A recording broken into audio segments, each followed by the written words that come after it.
The Alternative Dig Talk. Real issues, real talk. Hey Teddy, have you noticed how little attention science and health issues get in the media? Totally, Edgar, yet science information is very important. Yeah, for sure. That's why the Health Journalists Network is here. How can they help? They are a group of journalists dedicated to advancing public understanding of healthcare issues through impactful reporting on health and science. Oh, really? Yes, they meet up every month with scientists and researchers, policymakers, and activists at the science media cafes. They then relay what they discuss to the public. Does that benefit us? Oh yes, very much so. This helps with health and science literacy for a healthy Ugandan society. Okay. I love getting informed about science and health issues. Health information makes all the difference between life and death. I'll look them up and engage them. That's great. They are based all over the country. Oh, okay. That's interesting, and they should be making real impact. They are empowering health communities through journalism. Journalists can save lives just like doctors.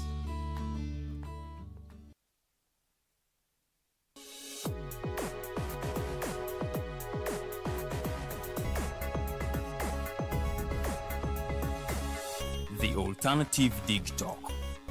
Real issues, real talk.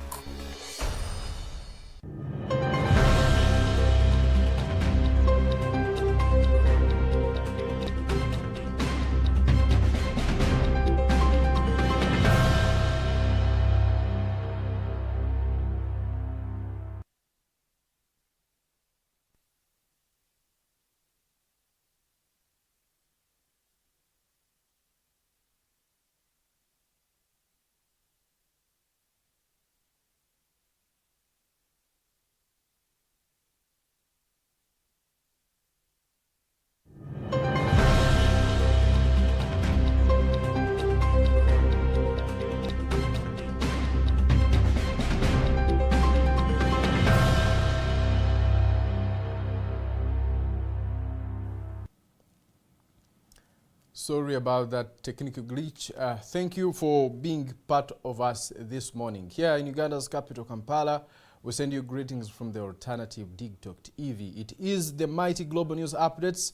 Always a special moment where we tell you what's happening in our country, here and even outside. Now, in our international news, we are learning that the tension between Iran and the United States of America is rising. We are even likely to see a war if nothing changes. President Trump has said that there are discussions ongoing, but if all goes wrong, we are likely to see a war. What next? We are coming with that story as well, including our other stories. But all the people celebrating their birthdays today, Dig Talk TV celebrates with you. Now, in a special way, my little brother is also celebrating his birthday today, and we are sending best wishes to you, Aran Namrinda Ruminembe. Best wishes from the Alternative Dig Talk and from your elder brother. We wish you well, the Ruminembes. We wish you the very best. Happy birthday to you, and to all the people who are celebrating this day. We wish you the very best. May you grow to achieve milestones. Now, heading direct to our updates this morning, we learned that yesterday some of the members of parliament on the Buganda Parliamentary Caucus went to visit one of their colleagues and the chairperson of the Buganda Parliamentary Caucus, who is Honorable Muwanga Kivumbi, who was arrested on charges of terrorism. They said he is in good condition and he has not given up. He's still strong and supporting the National Unity Platform. And as the members of parliament from the NUP, they are also not going to be weakened by what they call intention, but what they call an attempt to silence the National Unity Platform. That the arrest of Honorable Muwanga Kivumbi is an attempt to silence the National Unity Platform and to weaken them. They say that they are actually happy that they found out their colleague, Honorable Muwanga Kivumbi, is happy and is still strong. He has not been weakened by the threats and by being incarcerated by the security forces. They have asked the people supporting the National Unity Platform to also do the same and stay strong amid these trying moments where they say that most of their colleagues have been arrested by the security operatives, even most of the vice presidents from various regions have been arrested, and some of them are not known where they could even be. The party president, Robert Kyagulanyi Ssentamu, is not known as well where he could be. They are not sure of where he is, but we've been seeing videos circulating all over social media, allegedly from Honorable Kyagulanyi Ssentamu, saying that he is in hiding after learning that there are security threats on his life, that he is being threatened by the security operatives and the CDF of the country, General Muhoozi Kainerugaba, and that's why he is in hiding. The NUP people say they have been targeted by the government. Some of the people have been killed, others abducted, and they see their fellow also behind bars as we speak. They have asked all the people not to give up and that the NUP will not be silenced. They had visited him in Chitaria, where he is, and they asked the citizens to stay strong, that Chivumbi is also strong and a staunch support of the National Unity Platform, that nothing has weakened him, even forcing him maybe to even join any other party or accept the terms they say are being given out by these security operatives. That is it from the NUP team and the Buganda Parliamentary Caucus and the NUP members of Parliament who visited their colleague Honorable Mwanga Chivumbi. And now away from that, the NRM members are pushing for a recount in Luwelo district. Surprisingly, the National Unity Platform, the main opposition party here in the country, took over all the member of parliament positions in Luwelo, somewhere that you would expect the NRM to take over, being the best that this government in power used to now take over the entire country in the 1986. It's where the Bush War happened that brought President Museveni and the NRM government in power. And you see that now things have changed. The National Unity Platform won again like it was in 2021, and they took over all the member of parliament positions. And now some of the people who lost in this race, one being Agnes Chirabo, who lost the woman member of parliament seat of Ruelo to Brenda Nabukenya. Brenda Nabukenya was on the National Unity Platform ticket, and she was declared the winner in the race, managing to gather over 67,399 votes, beating the NRM's Agnes Chirabo, who garnered 55,696. The NRM members in the area say the Electoral Commission officials and the security people in the area were the ones who favored Brenda Nabukenya to lead the NRM's Agnes Chirabo. They are saying that President Museveni should now intervene and make sure this is stopped. There is even a recount. We have been seeing recounts happening, and now, of course, in a similar manner, we are learning that Justin Namere has been declared the winner of the Masaka District Woman Member of Parliament seat, following a vote recount that began on Friday, June 30th. Namere polled over 25,502 votes, defeating NUP's Nalubowa Rose, who garnered 23,176 votes. And now that is the message coming in from there. Justin Namere has just been declared the winner in this recount. The people of Luwelo are also asking for the recount, which we are waiting to see whether it does happen, whether the court will ask for the recount. If it does happen, the entire team, the digital team, will be here to give you more information regarding that. But the message coming in here show that in Masaka now, Justin Namere has been declared the winner of the Masaka District Woman Member of Parliament seat in this just concluded recount. That is it from there. And now away from that, in Namutumba, we have learned that police rushed in to calm down the locals who had come to attack the hospital in the area.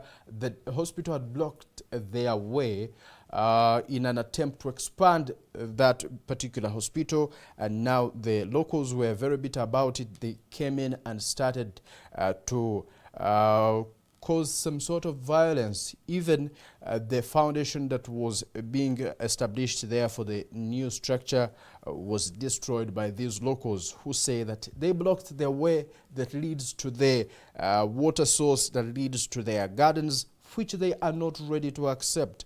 And now the administrators of the hospital are also saying they are doing, they want to expand the hospital and that people can use an alternative route. But the locals say they have been using that particular way for over 10 years now, and that no one should even talk about changing that and even taking away their main route to their gardens, to their source of water. They say that the hospital should look for any other thing to do, not just tamper with the only option they have, to the only route to their water source and to their gardens. And now we are waiting for the council, which will sit and find a lasting solution for this. But police rushed in and had to calm these people down, saying that they should wait for the local council to find a lasting solution and see whether this could be done in the right way that favors both parties, the locals and the hospital. Yesterday, from that, yesterday was Adolf Lodigo commemorations that they took place in Chinjojo. Thousands were there, tens of thousands actually were there to celebrate and commemorate Adolf Lodigo. Adolf Lodigo is one of the 45 Catholic and Anglican martyrs who were killed on orders of Kabaka Mwango of Uganda for refusing to denounce their faith. And now the mass was led by the Bishop of Mbarara, Lambert Veinomugisha, who asked the people to to follow the example of the martyr Adolf Lodigo, and that they should be good and stick to their faith, that they should learn from these martyrs as they do their daily work, not to go away from the core values of their faith, like these people stood that strong and bitter test to even die for their faith. The people there were very happy to commemorate that day, and they were asking God to help them recover from the illnesses. Most of the people who came there said they had been coming and they have testimony to share, and they cannot just they can't miss such pilgrimage,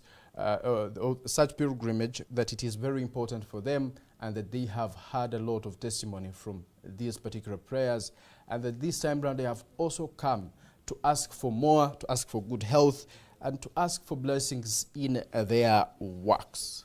Outside Uganda, Digtalk TV has never stopped bringing you all the information you need to know, and now we are taking you outside. There is another tension that is being built up between between Iran and the United States of America. We had blasts in Iran happening, and nobody has come out to tell what happened exactly, what caused these explosions in Iran.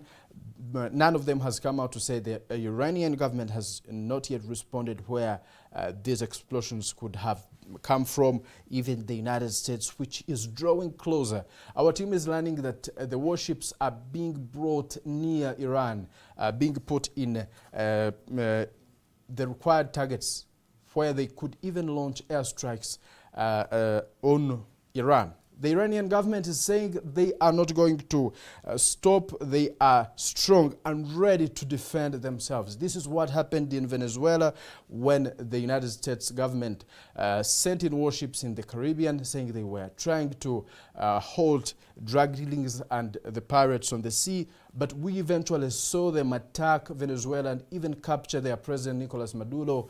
And now we are seeing the same happening. Warships being brought near Iran. And the Iranian Supreme Leader, Ayatollah Ali Khamenei, said they will not stop defending their country. They are ready to do all that it takes. Meanwhile, the President of the United States has said that they are not going to stop what they call an attempt to bring peace in Iran and end crackdown on protesters, that they want to see that brutal force that is being put on the people protesting in Iran stopped. Iran has, we have been seeing protests happening in Iran who are against the leadership of Ayatollah Ali Khamenei. They say they want new leadership, and now the force on them was very strong from the government, and now the United States came in saying they should let these protesters protest in peace. The Iranian government says all these protesters are being funded and supported by the United States of America, who they say has ill intentions against their country. And now President Donald Trump of the United States of America said the discussions are ongoing and that they are going on well. If the discussions do not end well, we are likely to see another war, because inside Iran, preparation and strengthening of the military is happening. We are seeing many military officers and military gear being brought out in display, being put on standby, and now if all goes well, we are likely to see more violence in the country, a very strong country in the Middle East. And now the United States of America says they should agree to the plans and the discussions ongoing if they are to have their peace. That is it coming in. But the United States of America says there should be, the nuclear program should be stopped. The nuclear program in Iran should be stopped, and even heavy force being put on protesters should as well stop. But regarding the nuclear program, the Iranian government seems unwilling to accept. We are continuing to find out more regarding this. Digital TV will keep on bringing you all the analysis you need to know. Today we are having General Bigirwa Moses of the Common Man's Party will be here, and we thank you so much for being part of us. Good morning.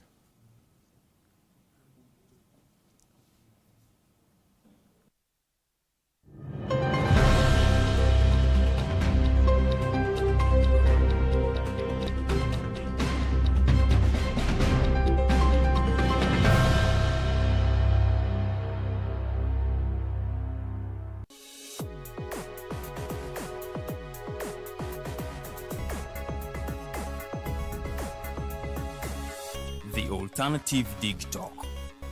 Real issues, real talk.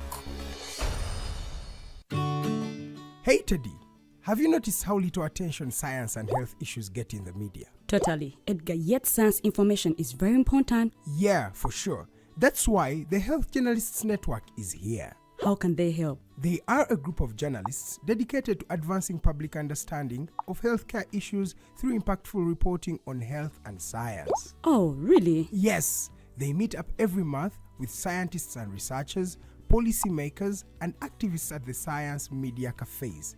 They then relay what they discuss to the public. Does that benefit us? Oh yes, very much so. This helps with health and science literacy for a healthy Ugandan society. Okay. I love getting informed about science and health issues. Health information makes all the difference between life and death. I'll look them up and engage them. That's great. They are based all over the country. Oh, okay. That's interesting, and they should be making real impact. They are empowering health communities through journalism. Journalists can save lives just like doctors. Hi, Rogers. Can I ask you something? Shoot. What does corruption mean? Well, summarily, corruption is abuse of public power for personal gain or for the benefit of a group to which one owes allegiance. For example, when a public office is abused by an official accepting or soliciting a bribe. By the way, private people can be corrupt too, like bribing police officers to escape fines. Okay.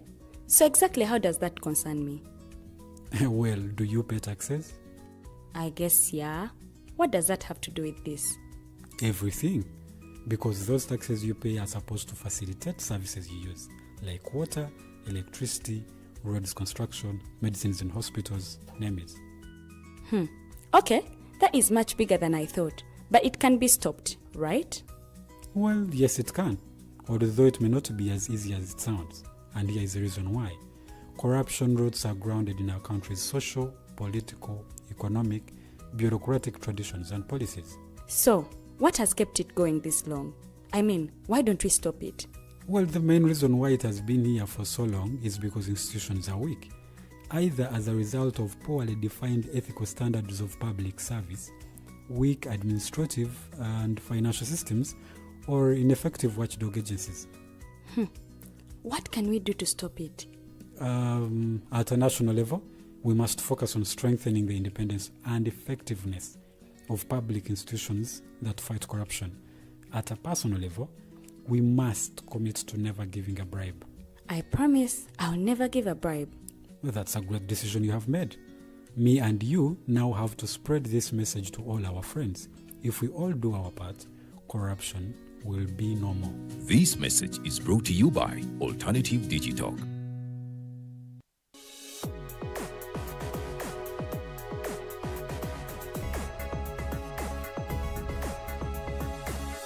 The Alternative Digitalk. Real issues, real talk.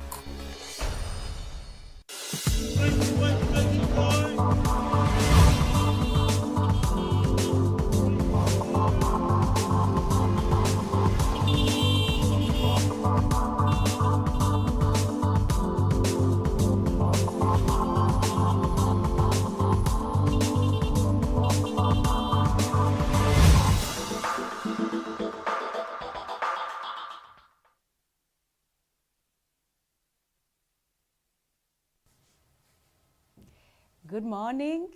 My name is Farida. Everybody, Omunbejja Studios, General Bigirwa Moses. I am really happy because it has been months. Nga omugenyi wange simulabako nga ali ku ground nga anoonya kalulu. So we are really excited. I really want to ask you to join me to welcome General Bigirwa Moses back in the studios every Monday because yes, the elections are done, but the show continues. And the problems of Uganda, by the way, bisigala, bichagenda maso, whether twina elections or not. So what matters, or what is very important, is making sure nti abantu betwalonda bakola ebyo ebyabalondesa. So olunaku lwa leero, my guest comes back to the studios. It is a very bright Monday here with me in the studios because yes, we need to hear what happened. Where did he, go wrong? Because the last time we were in Kamuli, it was a promising ground. Unfortunately, though, is that, yeah, we lost. We lost. The reason why I say we lost because he has been my guest singer. Ndi wanontudde na Honorable Mulamba, but yeah, it isn't the end of life and we still have more chances. A very good morning. I welcome you. Mwena mbaniriza ku show enaku z'omwezi ziri 2 omwezi gwa February omwaka tuli mu 2026. We are live on Facebook and YouTube. Osobola okubanga ate otunonyako ku the Alternative Digitalk oba Digitalk TV ku Facebook ate Alternative Digitalk ku YouTube. Osobola okubanga weyunga mu conversation eno ng'okozesa comment section otekamu ekibuuzo kyo oba endowooza yo. Most of you sent me questions yesterday regarding the show of today, but ebibuuzo ebimu badde munsindikira nga omukulu yabinnyonnyola dda, but still I will front your questions ajja kubanga ate addamu okubitaanya. Njagala okutwala omukisa guno okwaniriza. You see, I am really excited that you are back. Era njagala mu bwowe mbofu bw'ekitalo ogamba nti nkwaniriza ku show yaffe webale komawo okubanga ate tugenda kanga tutambuza show yaffe eno mu butongole nga bwe twagitandika. Kituufu nnyo nange ndi musanyufu okubasanga myezi gibadde ng'ena nga siri wano wamu break kubanga nali neetaaga concentration ku ground. So njala okubeebaza okulabika nti mutambudde ne mukumba omutindo ne mutava ku mpewo mwebale nnyo mwebale ddala. Njala okwebaza abalabi baffe ku mikutu egy'enjawulo gyonna nga bw'ogimensionize. Njala okubeebaza ate mwabaleeta obulango ku mukutu guno nammwe tubeebaza. N'abatanaba kubuleeta mbasaba mubuleete ekintu kyaffe kisobola okubeerawo. Kikulu nnyo. Mu mbeera yonna twavuddeyo ndi musanyufu nti navuddeyo ndi mulamu ng'ate toli musibe n'abavuddeyo bonna nga balamu njagala okubayozaayoza kubanga bangi nnyo bafiiriddwa obulamu bwabwe mulimu ne candidate eyafudde ku last abadde MP ne bamukuba akalulu pressure ne zimukuba n'akutuka era yaziikibwa last week kati ffe tusigala nga tukyali balamu kituzaamu amaanyi tumanya nti tukyasobola okutuuka ku bintu ebirala byonna including obwa president omanyi omulamu yakola ki omulamu yafuga omulamu yafuga nga bwogambye so mweye embeera njagala okuyozaayoza bannaffe abaafuna obuwanguzi obw'ebifo ebyenjawulo njagala okugumya bannange betutaafuna buwanguzi sijagamba nti bwe twagwa wabula betutaafuna buwanguzi nammwe njagala okubagumya mugume nga nange bwe naguma kubanga ebyobufuzi lugendo tebalutambula lunaku lumu revolutions nyingi nnyo ezibadde mu nsi yonna ezatwala ebbanga eddene okugguka naye oluvannyuma ne zigguka so mu ekyo ne tukola ki netukiraawo bwe tutyo nava wano nga ndi president wa Eastern Revolutionary Platform wali wa Common Man's Party naye ngeze okukomawo nga ndi secretary general wa Common Man's Party kibiina kye twayungayunga ne tutambuza nakyo era ndi musanyufu okulabika nti nkomyewo mu studio wano oba ntandikire ku Common Man's Party kubanga namwe simanyi kyolina ku performance wasn't as we expected naye njagala tutandike ng'otusigira ekifaananyi akalulu konna nga bwe kali in general not particularly in Kamuli but the whole general election gwe ebintu wabiraba otya akalulu ekisooka keeyongedde okunaabuuka nakalaba nga kanaabuuse ekifaananyi ekinene ky'akalulu kanaabuuse kunaabuuka obeera otegeeza ki kaweddemu value n'ensa one abantu tebaalonda abantu abavaayo okugenda okulonda abaali 35% out of 100 kati ku 35% okwo General Museveni kwe yajja 71%. Lwaki gwe yiyo giteze ku 35 nga batugamba 53? Tekisoboka abantu tebaalonda okusinzira. Anti kati for example polling station kwenalondera erina abalonzi 5 mu omu nze yagiwangula nafuna obululu 9 mu 8 omulala nafuna candidate mulala nafuna 9 wa NRM abaddakawo ne bafuna 23-24 kati bwobugato obukuwa percentage ki out of 501 that is 35%. Osinzidde ku polling station yono gaba percentage anti research we watu bamukola nawalala research we watu bamukola osampolinga ku kibaddewo ekitonotono n'ogaziyamu katini n'ofuna ekifaananyi. Yes, so it was 35%. Ekyo nga nkimaze eyo yali protest vote. Yali protest vote. Don't vote. We are not going to vote. Okiriza nti mubadde mu protest vote. And abatalonda actually bajjayo ekifaananyi kya protest vote. Kubanga baagana okujja okola ki? Okulonda. Naye ate protest vote ekyo si yali egamba. Anti kakati ate bo kye baakola. Bana Uganda. Ate bo baawulira kirala ndowooza bakitaputa mu nkola ndala. Naye tetugenda. So nga tunaba kwogera kigambo kyonna okulonda tekwajjumbirwa. Okitegedde? That is the starting point. Kati ate okuba tekwajjumbirwa kiba kitegeeza tekwalimu nsa. abantu tebakyakulaba mu makulu tekwali munsa whatsoever tekwali munsa bannayuganda bakuboycottinga mu ngeri yaabwe kati that is eyo point nkulu nnyo kati ekireetera ekyo ekyatuleetera ekyo kiki ekireetera bannayuganda okuboycotting election bagana ogenda olonda incumbent okukozesa structures za government n'alaga nti taaveeko neyeeremeza mu kifo n'alaga ntagenda vaawo omukisa of course gwalinga okukomya mu bannayuganda nti basalewo oba avaako batavaako naye nga akozesa ebitongole bya gavumenti ebyenjawulo ekifaanyi kyasiigibwa ekiraga nti it is a waste of time kati obuzibu bwa candidate obuzibu bwa mateeka ye yatekinga advantage ey'akakiiko k'ebyokulonda natekinga advantage eya poliisi n'amagye natekinga advantage y'abakozi ba gavumenti ne bamukolera omulimo ne bateekawo embeera eraga nti taaveeko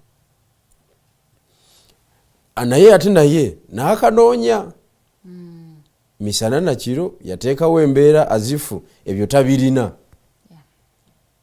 ya moving up and down ng'anoonya kalulu that is point number 1. Point number 2, the weaknesses of we the opposition twalema okuzimba ekifaananyi kyetuwa bannayuganda ekiraga nti akalulu tukayina era tumutwala kale tuyinza obutaba nakalulu naye tumukola ki tumutwala kati waliwo perception eyo nikwegamba perception oba onaawangula oba towangule naye sooka ogiteekewo sooka oteekewo ekifaananyi ekyo nti ekibeerabeera ekiraga nti tawona ekyo kyatulema okuva ku muganda waffe atusingako amaanyi ku ludda oluvuganya that is National Unity Platform okutuuka kufe Common Man's Party otwasembayo okuwandiisibwa fena twalema okuzimba ekifaananyi okuzimba perception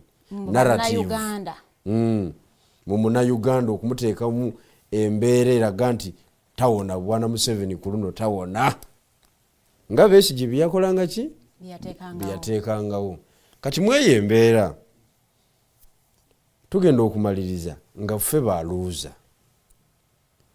kubanga bannayuganda tubakonvinsinga kuvaayo mu mayumba bajje bakole ki balonde tuba kubakonvinsinga ne bajja mu bungi oba oliawo results zaalibadde ki za njawulo yes because abalonzi ku level y'omubaka wa parliament polling station eriko abalonzi 5 ne tubanga abaparticipatings bali 2-3 not even half yes kiba kitegeeza ki nti waliwo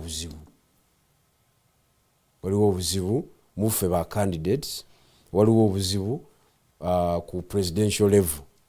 So bwotunuulira presidential results aba opposition abamu bagamba baba do you think it was a genuine win eya President Museveni kuluno yakabba as people allege oba due to those challenges zomenye yalina genuine win kati akaluko bwa president kazibu kakubala eno ku ground musobola n'okabala obulungi for example the question of Kamuli kabalibwa bulungi temwali mukirumira akaluko ku box ku polling station kavaawo nga keeko okitegedde ne kava ku polling station because electoral cycle voter protection oba banchiyite ntya kwegamba kirimu phases ez'enjawulo phase esooka mutaka kujja kusuula kalulu mu box abo abatonotono abasobola okujja okusuula akalulu mu box bajja Kamuli Museveni yasingayo kikyo sijja kulimba kati ako akava mu box kava mu box ne kadda ku lupapula kye bayita DR form era DR form nejjuzibwa bulungi nga bantu balaba ne ba agent buli omu agent n'avaawo ne DR form kakati DR form eyo negenda ku sub county basololeza obubox kati sub county supervisor nabikwata nabitwala ku tallying center awali district returning officer kati nebabitalinga nebabimaliriza kati okumanya kwaffe kwenna abalonzi ba agent ba supervisor fena kukoma ku district tallying center kati kyebayita transmission of results from district to the national tallying center tewali akibaamu wewali firimu awo kati obuzibu obusinga obungi buli ku national tallying center nti chairman wa electoral commission byalanga ebyo tawa mukisa bannayuganda kumanya bivudde mu district ki oba bye Kamuli oba bye Iganga ajja ne tiimu ye mu Magandula n'agamba kakati bino bye biriwo bra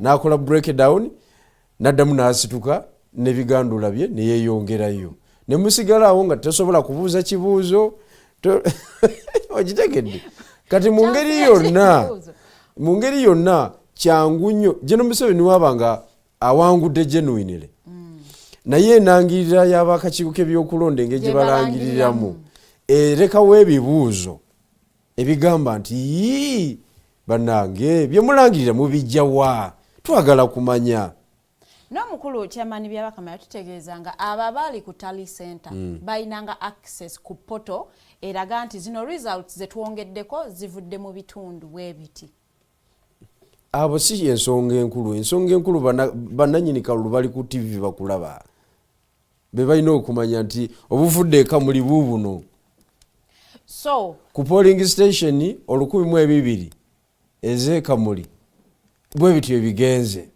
abantu nebafuna breakdown nti kituufu kubanga nange kyenzikiriza si kyangu kusoma polling station pa polling station ng'oli ku national tallying center because olina emitwalo 7,1000 1200 tojja zisobola but tubuulire district ebadde ne polling station mmeka nti bweziti nti omukulu ono akoze bwati omukulu ono akoze bwati at least ne tugezaako okubalansinga ne bye tulina naye kati bo batekinga advantage eyo nga bakimanyi tewaliwo presidential candidate alina busobozi one okubanga yasolozeza DR form ku DR form oyo taliiwo eyo weakness ebayiyo candidate eyo yaffe nga ba candidate n'ebibiina okitegedde tewaliwo kyova olaba nali mpropose nze regional political empowerment babakulu gye baagaana n'ogisuulawo that is a problem we shall get there no tesagisuulawo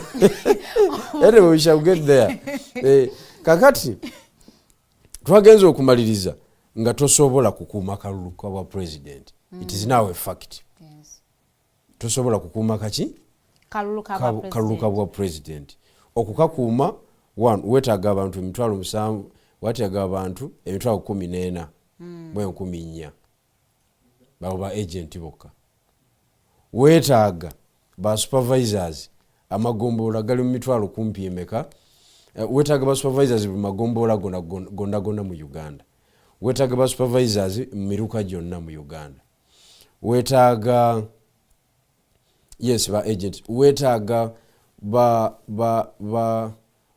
agent ku district level 147 buli district naye ngaabo 147 bonna basobola okumakinga ne ba staff baki bakakiiko k'ebyokulonda mu kutaalinga ebintu ebivudde mu field okitegedde kiba kitegeeza ki ekyo nti basoma balina degree mu mathematics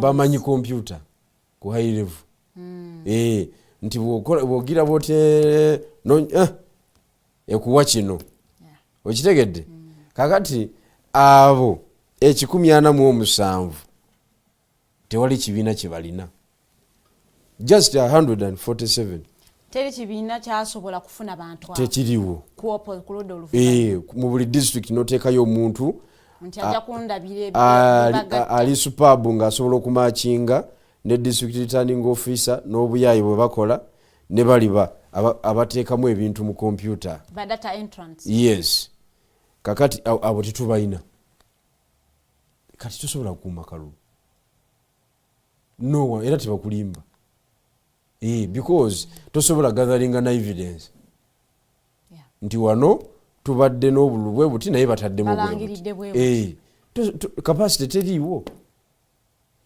Kati kiba kitegeeza ki nti byabakama byabatugambye byonna byebyo ebituufu tuba okubiwakanya tuba tulina kubanga twogeramu bwogezi mulina kubanga mulina evidence eraga nti byayogera si byebituufu. Kati okubeera ne evidence olina okubeera ne capacity eyo gyenjogedde ba agent emitwalo 14 tewali kibiina kirina capacity eyo wadde nga waliwo asobola okufuna obululu emiliyoni 2 plus naye kyebuzibwa mukulu SG is lwaki mo participating mu kaluke mumanyi bulungi nti temuyina capacity eyinza kubanja Victoria muba wini yamwe singa babalangiridde ebitali bituufu. No anti kakati ate bw'okaleka ate oba okomitinze suicide because wemba mulwanyisa regime ebaddewo for 40 years buli any step esuula regime eyo oba tegisuula any event ebeerawo esobola okuviirako gavumenti okugwa oba obutagwa.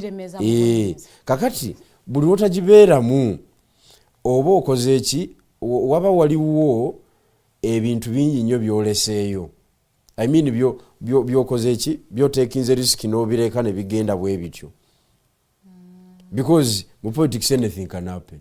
So mu election eno to okukitwala obulungi you just participate without the hopes of winning. We participated hoping that anything can happen. You can either win or lose. Yes, anything can happen because mwizo okubeera mu kalulu wakati niwe bawo ekizibu ekigwawo mu ggwanga.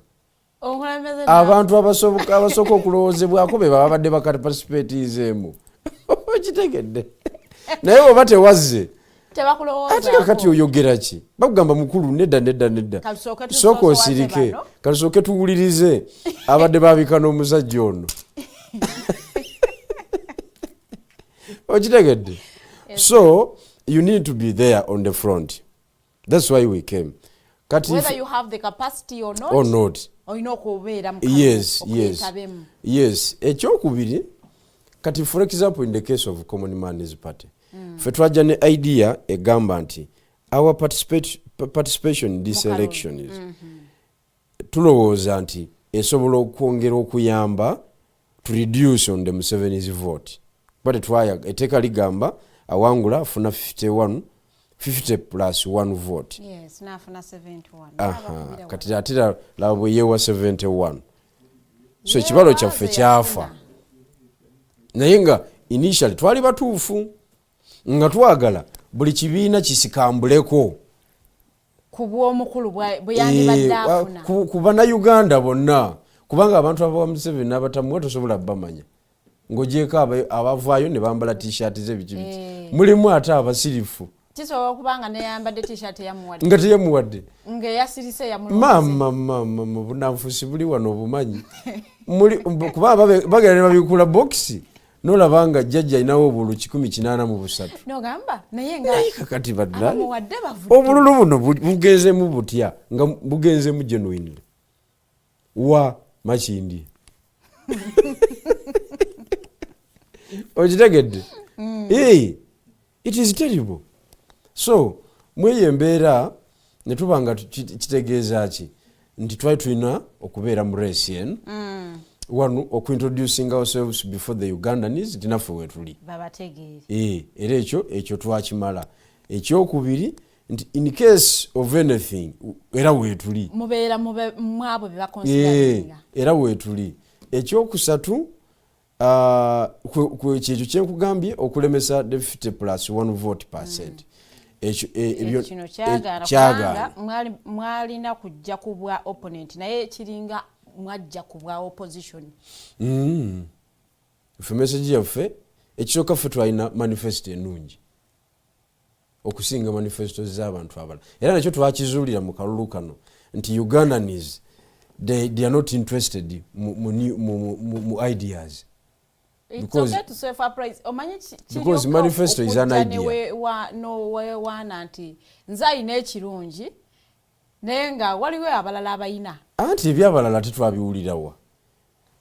We had the best manifesto esuutinga mu interest z'Abannayuganda.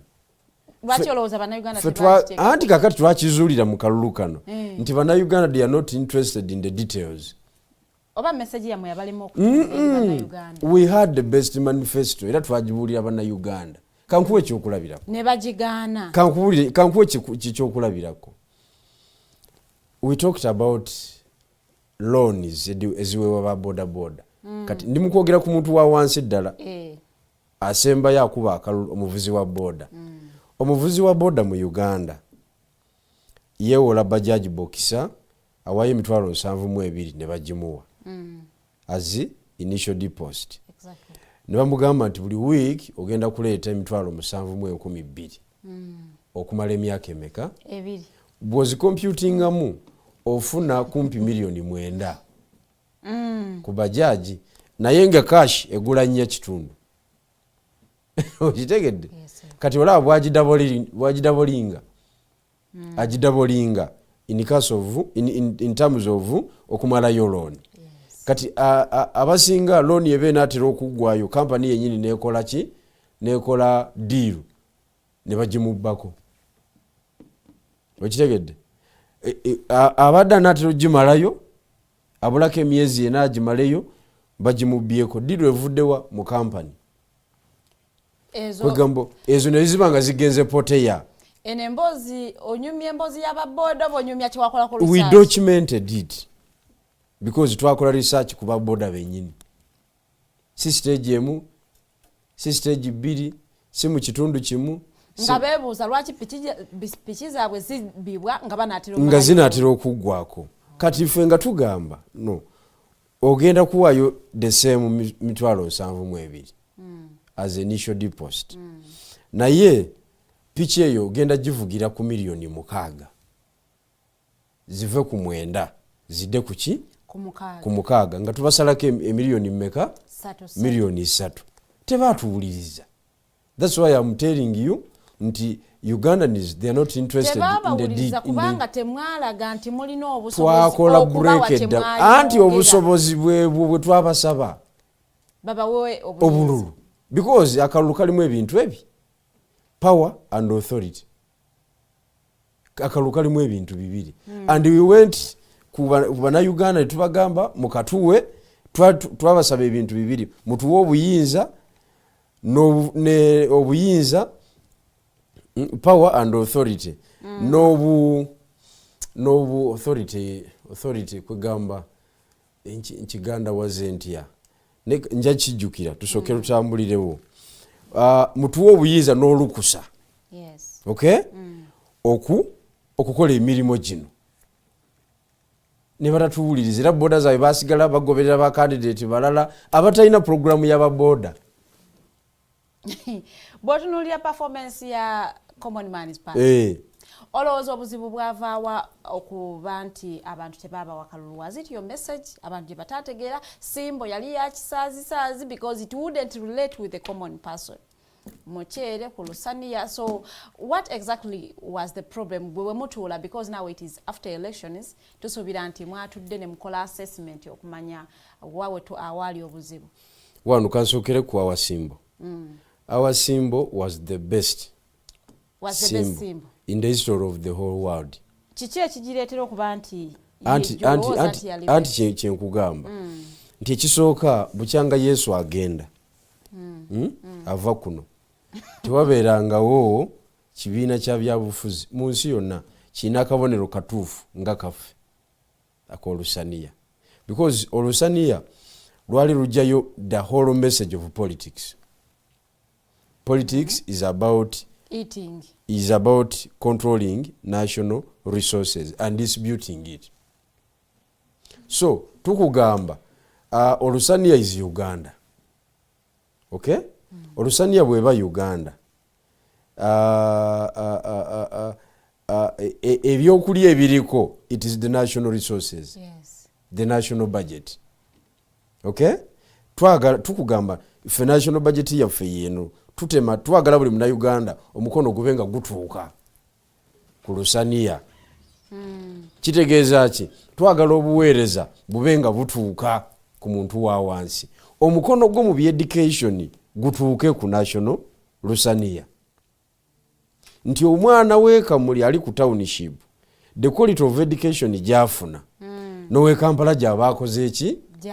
Nga bwe tunaatuula ku lusaniya nti omuceere gw'oyoola n'otwala n'olya nange gwe nkoze eki? It is the same quality. It is the same quality. Kati gwe engalo zo ze zikola ki? Yes. Kakati nga tugamba nti obujjanjabi omuntu we buyende bw'alina okufuna n'owentungamu bw'aba afuna olw'ensonga nti we are pulling on the same lusaniya. That is it. Kati that kind of definition and interpretation fefe ko tugirina mu nsi yonna. So we want to. So our symbol was the best. Okay? So obuzize ekibuuzo obuzibu bwali buli luddawa. Obuzibu buli ku Bannayuganda. But yeah. Bale mu okutegeera the seriousness of politics. But do you portray that seriousness because abantu babalabanga abasagirira mu tugamba nti abantu batulabanga kitegeeza be banafu. For us we are vision bearers. For tukireese kitegeeza gwe takitegedde gwe munafu.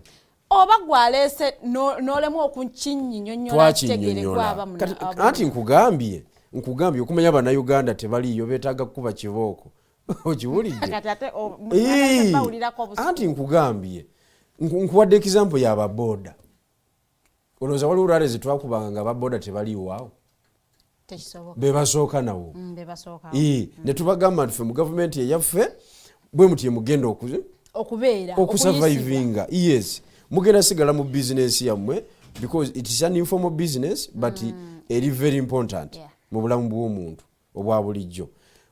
Mugenda saving emiliyoni ezo osobola okuzimba ku nnyumba wa boda owerera omwana ne bw'olwala osobola okwejjanjaba. Okiwulidde? Tebaatuwuliriza. Kakati omusango guba gwaffe. Baasigala bagoba boda zaabwe bagoberera General Museveni bagoberera Kyagulanyi Ssentamu. Kwabo bacandidates ababiri tekwalika alina program ya boda boda mu details nga ffe bwe twagiina. Thank you. Okugatta konti in detail. Nabaziina program ezo. Nkubuulira. Ffe twalina propose entuufu. Kakati nzirayo ne nkugamba nti obuzibu bwa Bannayuganda. Okubanga tebategeera bye mwali tebaagala kumanya kituufu. Tebaagala na kumanya buzito bwa politics. What is politics? What is election is? Tebagala bo balowooza nti ekiseera kituuka butuusi okwesimbawo ne kubeerawo. Tebamanyi nti de ka vote de kalulu kalina. It is power. It is authority.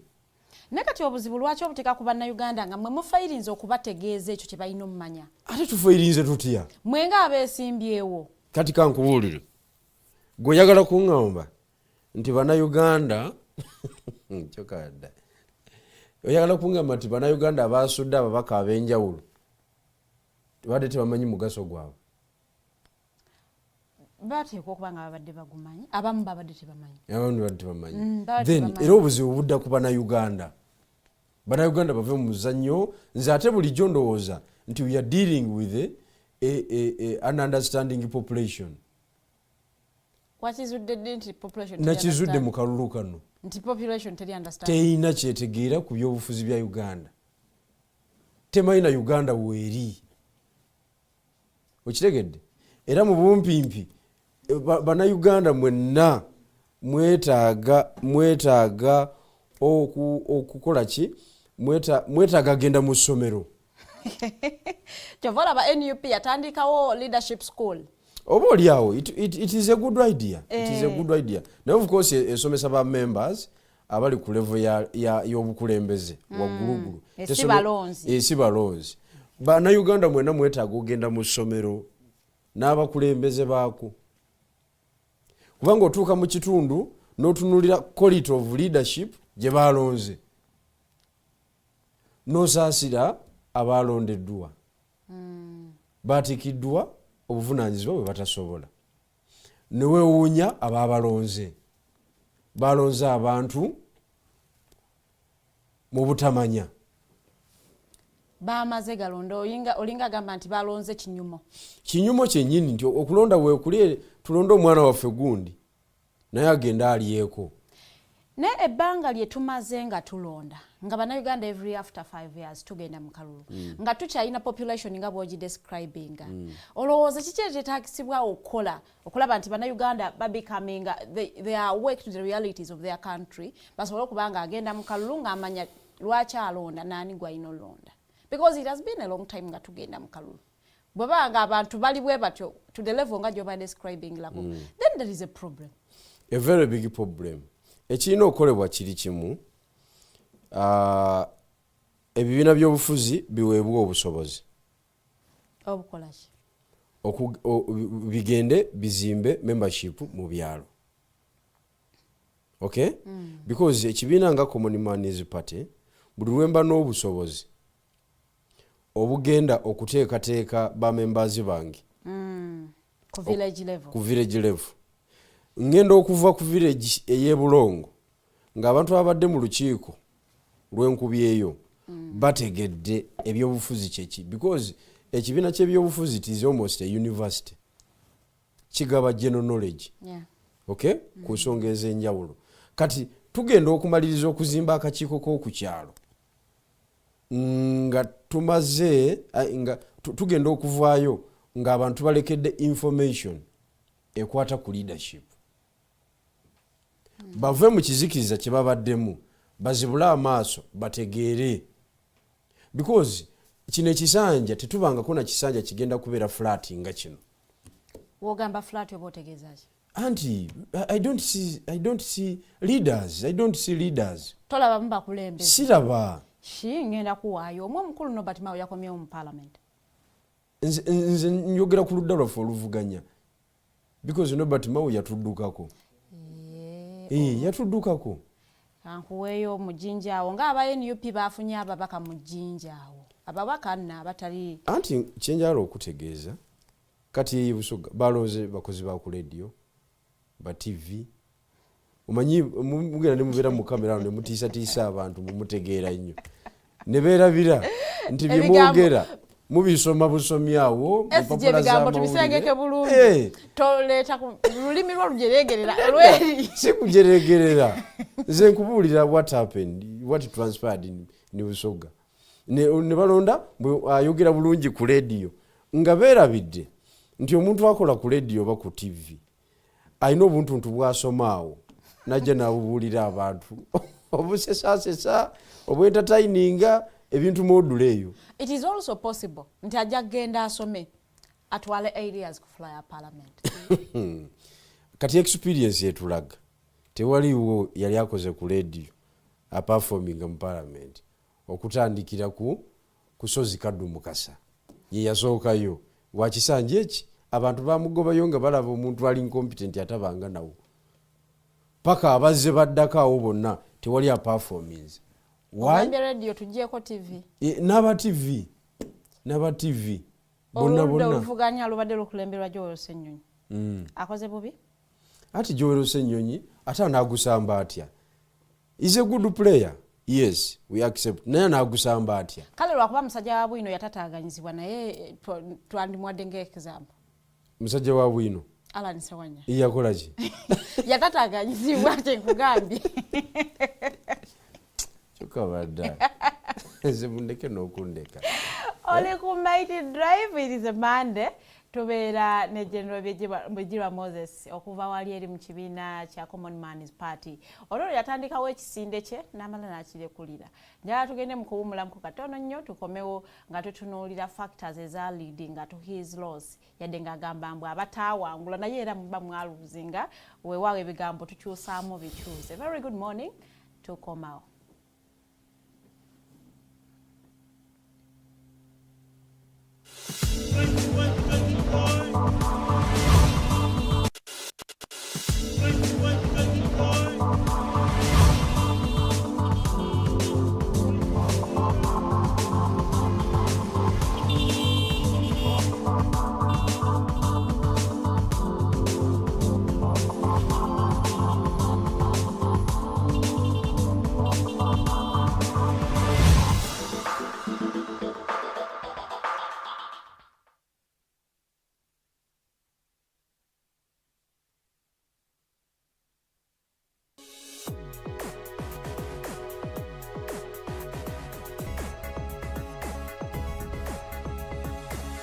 The Alternative Dig Talk.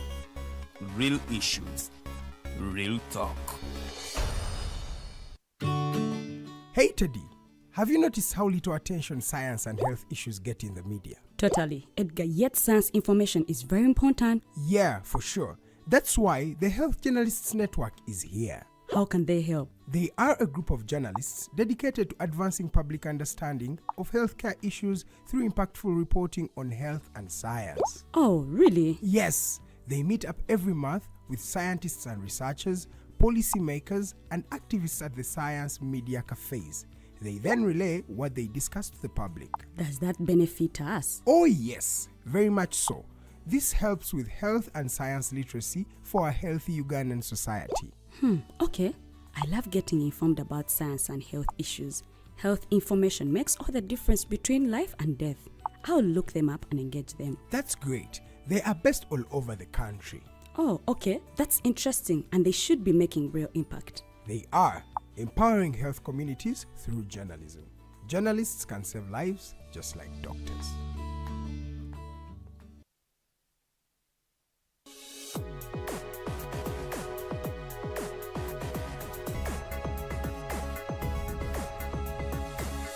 The Alternative Dig Talk. Real issues, real talk.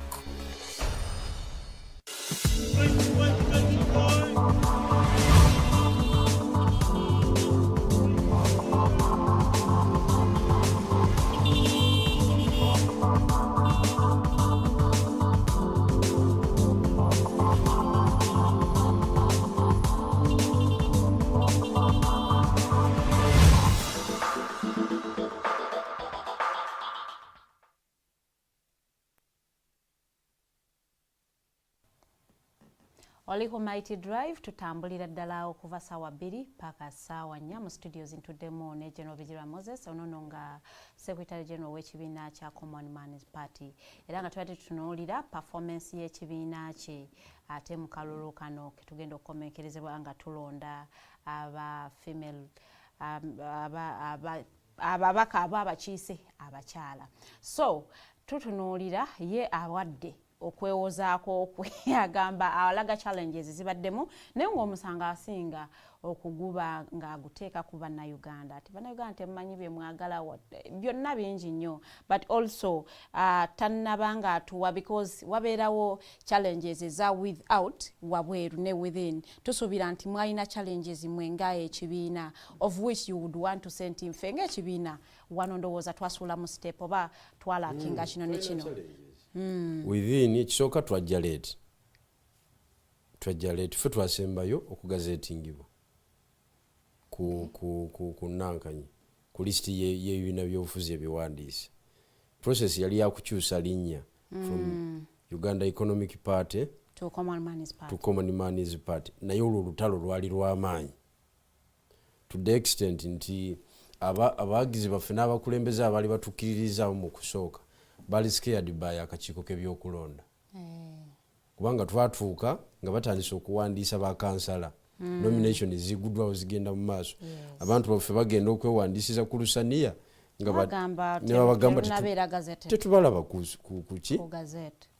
tetubalaba ku system naye ng'olwedde tulina certificate nga yatuweebwa kakati ezo challenges twazirina twajja leeti tugenda okujja mu kisaayi nga bannaffe batambuddeko ebibiina bikoze structures NRM yali ekoze structure tawo lwali lw'amaanyi olujjukira neva ku ekyo nekola obumyufu oba primaries ate nga bwe bukolera ku adult suffrage level nti abantu bonna abagamba nti bamemba ba kibiina bajja ne basimba line ne bakola ki ate mu kusimba line bamaliriza nga ekyalo kyonna bakiyise abantu mwena mulonde abali mu Regency n'abatali okitegeera kati that adult suffrage strategy comparinga abagibaddemu okusigaza feeling yezo nti ekisooka oli bw'aba ayiseemu overwhelmingly baagala neera agende mu parliament oba awangire ekifo ekirala kyonna bw'aba gwavuganyiza naye nga babadde kumbiranye nga bibadde byamankyolo neera olutalo olubadde mu kamyufu k'NRM lukomawo mu kabyabakama kati gwe opposition okuwaguza nojja nokola ekipya nowa ekifaananyi ekipya mu birowoozo by'abalonzi mu kitundu ekyo olutalo luba lw'amaanyi so twajja tetwetesitese bulungi nekituwa obuzibu okupanuwa mu birowoozo by'abannayuganda tubayingiremu kyatuwa obuzibu kuba tugenda okuyingira ekisaawe nga waliwo abatuliko mu maaso ebigere 3 ku 5 ekyo nekituwa obuzibu obulala bwali bwa byansimbi ensimbi twalina ntono ddala kaŋŋambe nti tetwalina mwalina weza batambuza kubanga sente zetwali tukozesa olunaku ku presidential level n'omubaka wa parliament tazikozesa anaawangula tazikozesa kuba zaali ntono nnyo ntono ddala nga olina ebintu bingi nnyo byotasobola kukola in terms of mobilization in terms of publication ebintu bingi nnyo byetutasobola kukola olw'obufunda bw'ensawo yaffe so banaffe abaali beteesiteese for some good time bakola ki batakinga advantage ekyo nekitulabisa nga abanafu naye nga in ideas and other issues tetwali banafu tetwali banafu so twasinkana challenges nyingi nnyo nnyo waliwo ne narrative eyo egamba nti kuba nayo yatukosa omuntu yenna waabanga si wa nuupu bakulabanga akolera jjajja eyo narrative twagisanga mu kisaawe and which is wrong because the reason why politics buli muntu amutegeera bubwe because tategeerekeka I think kati tosobola kugamba nti endowooza emu yentuufu abazungu lwaki bateekawo different ideologies because bakimanyi abantu bategeera bulala mulimu omuconservative nga yagamba nze sitakange kyenkutte nkikutte sikigabana na mulala nobeerawo oli nga ye ndowooza yagamba no tekirina mugaso nze kubeera bulungi ng'abalala tebali bulungi because ebizibu byabwe bagenda bimalira ku nze nze ali obulungi therefore mu buweereza bwange buli muntu kabeere bulungi nga ye ndowooza ye okitegedde nimubeeramu omulala ng'enajjayo ebirungi nero najjayo ebirungi n'atambulira ku ebyo bebayita ba liberals kakati gwe toyinza kugamba nti gwe ndowoozayo buli muntu anaagiraba ng'entuufu ebiseera ebisinga bannayuganda balowooza n'abo abatunuulizi ab'ensonga and I think it is because of the opinions that are given after elections or before elections ezishaping endowooza y'abannayuganda nti ebibiina bino ebijja bigunjibwawo nga tunaatera okuyingira akalulu ebiseera ebisinga bagamba nti bibeera in support of the ruling government. I think that is why bannayuganda balowooza nti muli part of those. Eyo endowooza nkyamu nnyo kubanga toyinza kugamba nti ekiriwo kyokka kyekituufu muna Uganda waddembe okukola ekibiina at any time. Oli mutuufu, but when wotunuulira the fight you put up, it felt like mwali mwerwanyisa mmwe nga mmwe aba opposition ne muleka the real opponent. Ffe obubaka bwaffe bwonna bwali bwolekera mu kuchallenginga policies z'NRM zebadde ekola for the last 40 years. Kati ffe tuchallenginga ani omulala. NUP terina buyinza. Kati ogichallenginga koki. Naye yalina obuwagizi okubasinga. Anti kakati obuwagizi si bwe buyinza. Exactly. Yes. So if twali tuchallenginga omuntu ali mu office. Mwagezaako kyova olaba ffe ne mu kusimbawo bakandidates baffe. Twali tetwagala nnyo kusimba mu constituency ng'erimu opposition. Nga tekitunyumira. Because ffe tuba tulowooza nti awo twawambawo.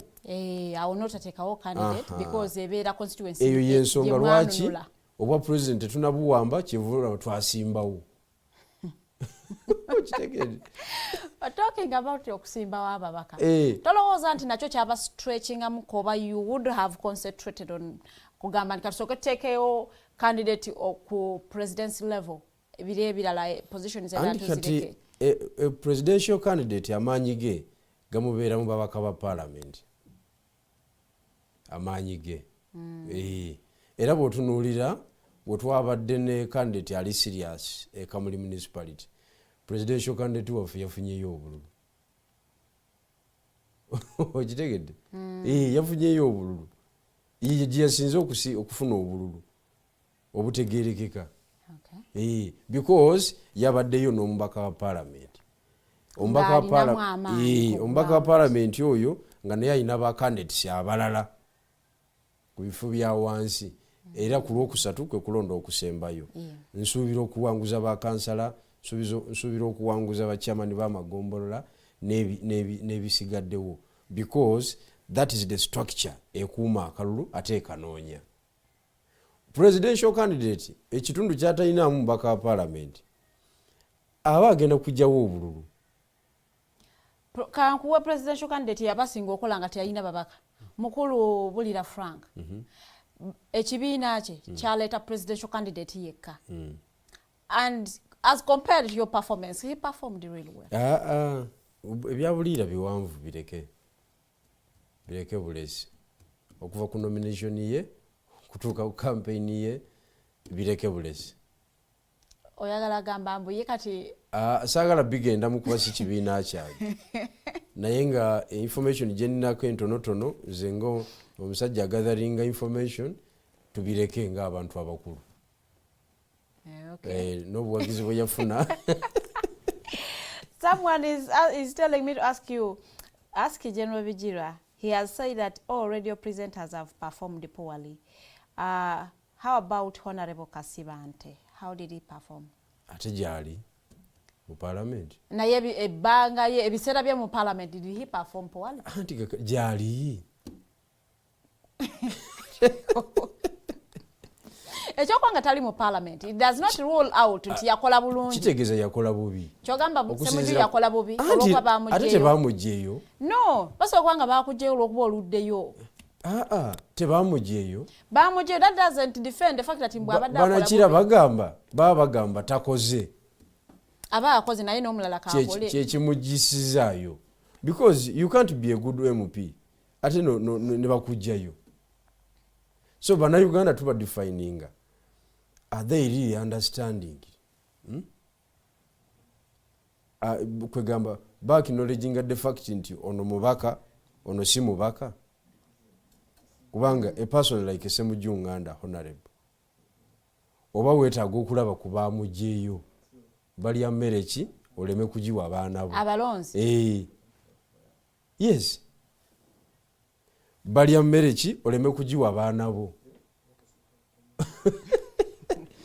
Oyogedde ku kufandinga ebibiina. Mukyo obadde otegeeza nti zino esente eziweebwa ebibiina ebirina ababaka. Zireme kubanga zitunuulira nti ekibiina kirina omubaka wabula buli kibiina kiweebwa essente. Whether you have a member of parliament oba nedda. Because ne process yokka ey'okuwandiisa ekibiina it is a cumbersome process, nzibu nnyo. Kakati ekibiina ekiri registered kiina office kiina address wetaaga emikono 100 okwetoloola mu district empitirivu enye eziri mu Uganda okuwandiisa ekibiina. Njala okutegeeza ekibiina ekyo kyali badde ki beneficiary ku resources z'eggwanga mu kukola emirimu, kubanga ekibiina ekyo kikola ki, kiri part of wadde tekiina mubaka mu parliament naye kiparticipatinga mu kureforminga society. Buli common man's party bwegenda mu field information gyerekayo n'NRM ebeefunamu n'NUP ebeefunamu because ereka esomeseza kituufu okitegeera. Therefore common man's party yali badde na access ku national resources wadde tulina mubaka. Era tujja kusaba mwami Norbert Mao akulira kati iPod wabeewo amendment ekolebwa ku nsonga eyo, wabeewo amendment ekolebwa ku nsonga eyo. Buli kibiina kiweebwa ekibiina wakiri ekiparticipatinze mu kalulu because kiba kitambudde eggwanga, kireseyo membership, kireseyo network eyeetaaga okugobererwa. Tosobola kuddamu kugoberera network eyo nga tolina ssente. Okay? N'olw'ensonga eyo funding kikulu nnyo era essente zifunding ekibiina ziba ziyambako buli munnayuganda aba azifunyeemu. Kuba mugenda kuba mukola civic education eyamba buli omu. N'akakiiko k'ebyokulonda kaba tekagenda kuzibuwalirwa mu kulonda okuddako mu kusomesa abantu omugaso gw'okulonda. Kuba kati nze nga nakubye olukiiko e Kamuli ne bwe mba nga nina aboogezi basatu omu agenda kusomesa the role of political parties mu nkulaakulana y'eggwanga, oyo abamusomesa eyo paper number. Omulala agenda kusomesa ku the role of voters mu nkulaakulana y'eggwanga, eyo nayo paper number. Omulala ajja kusomesa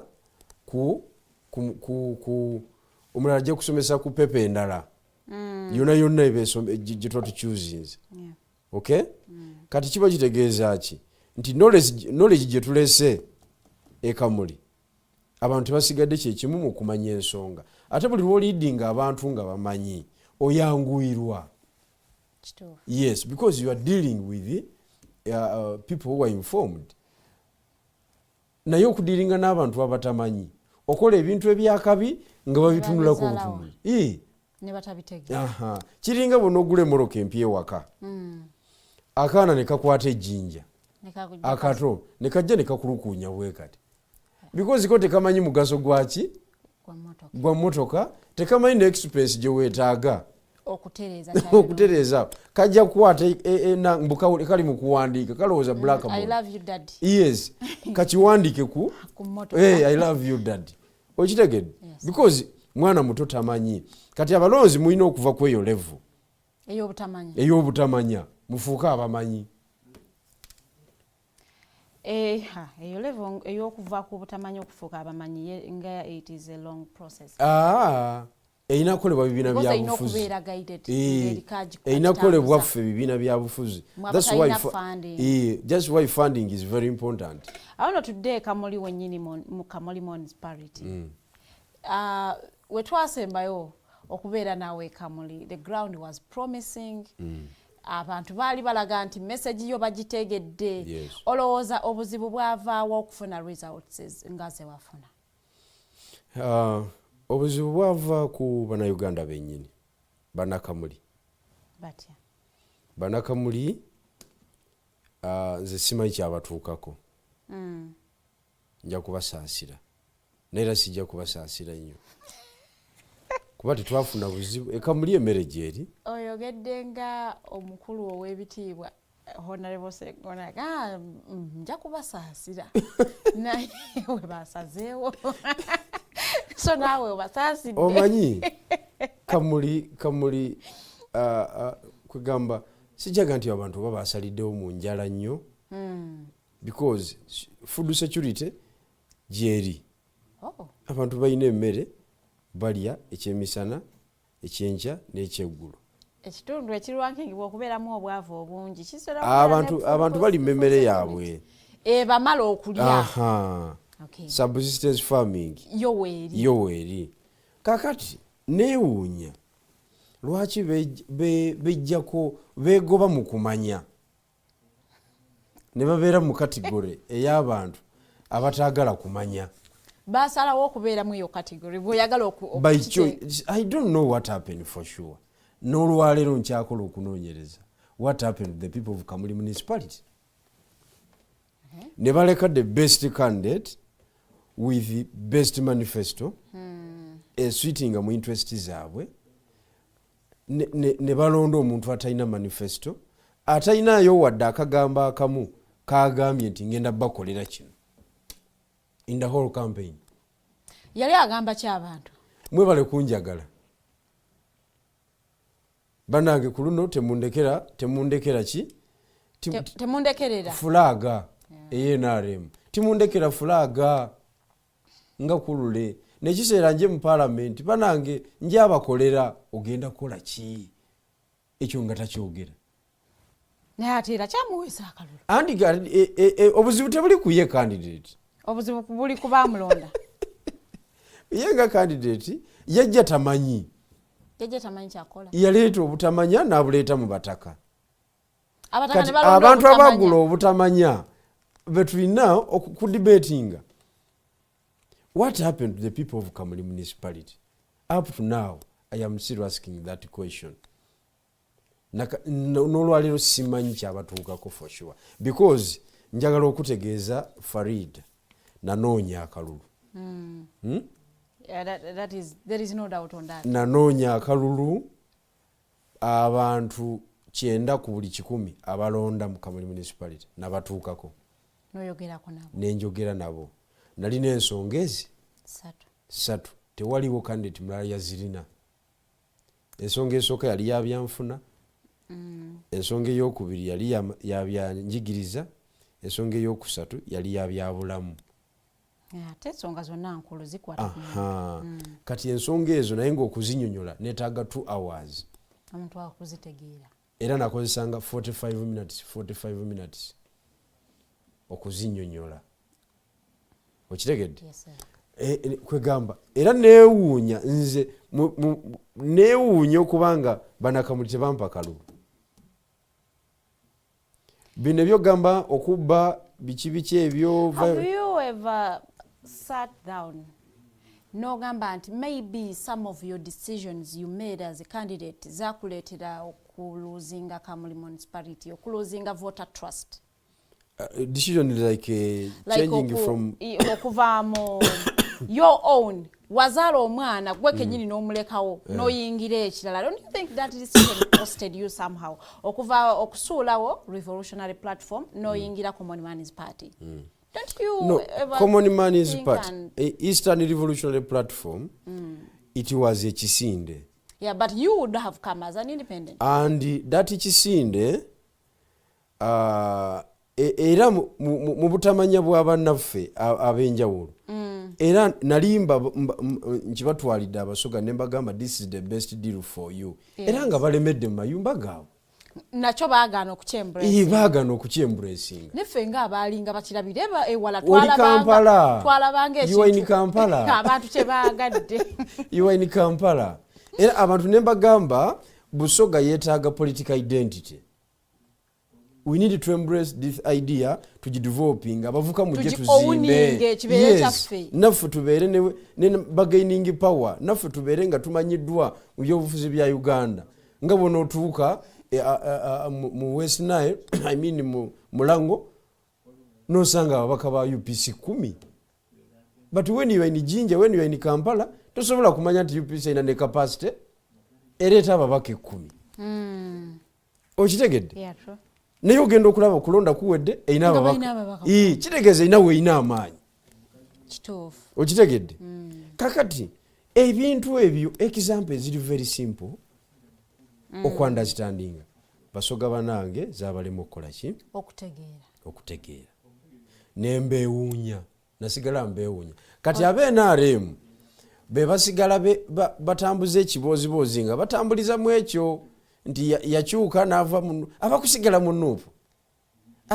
mu nuupu kati ayogera ekiboozi ekyo omanya nti NRM niwe wandibadde mu nuupu era teyali kuwadde okitegedde kakati bone bafuna bufunyi kyakwekwasa awo nti twekwasiza kino naye nga the bottom line is abantu tebamanyi okitegedde so si kituufu nti mba kusigalamu kubanga ERP era weeri because just twakola bukozi twali twetaaga legal drive twali twetaaga legal identity nga twetaaga akabonero aka-existing legally netugatta netukola common man is part era in line with the common man omuntu asembayo gwe twagala okukola ki okwadvocatingira okitegeera so mweyo embeera tukola ki nze bulemu era nsigala njiteeka ku Bannayuganda ku Basoga Bannakamuli bwe twagulawo Eastern Revolutionary Platform mwakola ki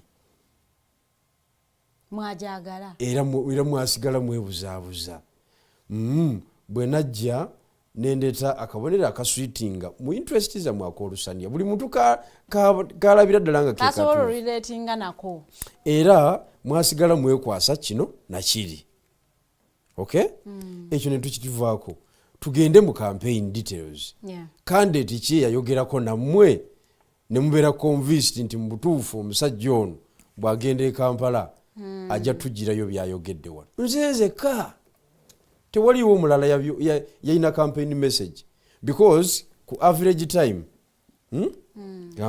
kankole breakdown nze olukiiko olumu nali ndwogereramu essaawa 2 olukiiko olumu candidate NRM yali ayogeramu eddakiika 8 not even 10 minutes dakika 8 ng'agamba ky'abantu kubanga yabuuzangako bubuuza bantu kubuuza ku bantu kufukamira nakufukamira wansi nakubagamba nga bwagenda okuimplementinga manifesto yani ya judge NRM ekwata etya ku muntu asembayo wansi obweri mu guti zone eri ebusota increasing household income ebe ekwata ku yadde ali ebusota go jimanyi go yesimbyewo wano ogimanyi kale tuwe mu page 2 kale tugumire okwo so in terms of time duration nze nali njogera essaawa 2 owe NRM ayogera eddakiika 8 owa independent NRM ate nga ye incumbent ng'ayogera eddakiika 15 kitegeeza oli yalinako ensonga okusinga engeri gye yali abaddeyo ye incumbent ayogera 15 minutes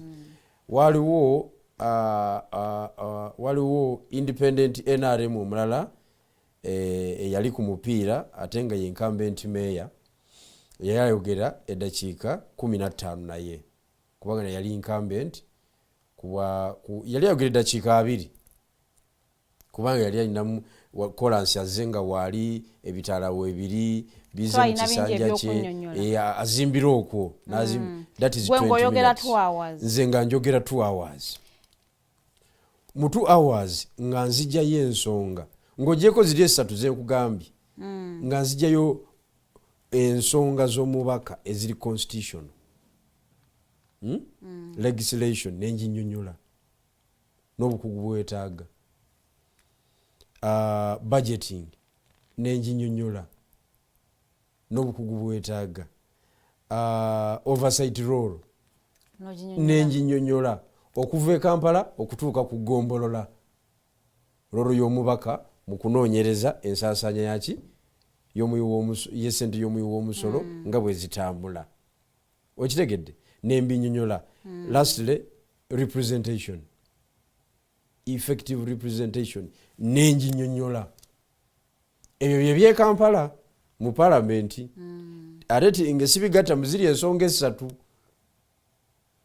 abantu nembagirayo ekifaanyi ky'omubaka gwe baali yeetaaze naddala ow'omunicipality okibulidde abantu tebantegeera. It is also possible nti gwokimanyi tasobola kubeera na mulonzi for 2 hours nga acha concentrating abayinza okanga then is weak. Byobagamba is weak naye nze mu kwogera okwange nze abantu bangamba nga nasiibulanga nga nsiibula emirundi 6 nga bagamba nedda ssebo sooka olindeko okusiibula malayo ensonga zo. Kwegamba nga ndowooza nti abantu mbabuulidde obubaka obutuufu babutegedde. Tugenda okubikula bubokisi nga siraba bululu.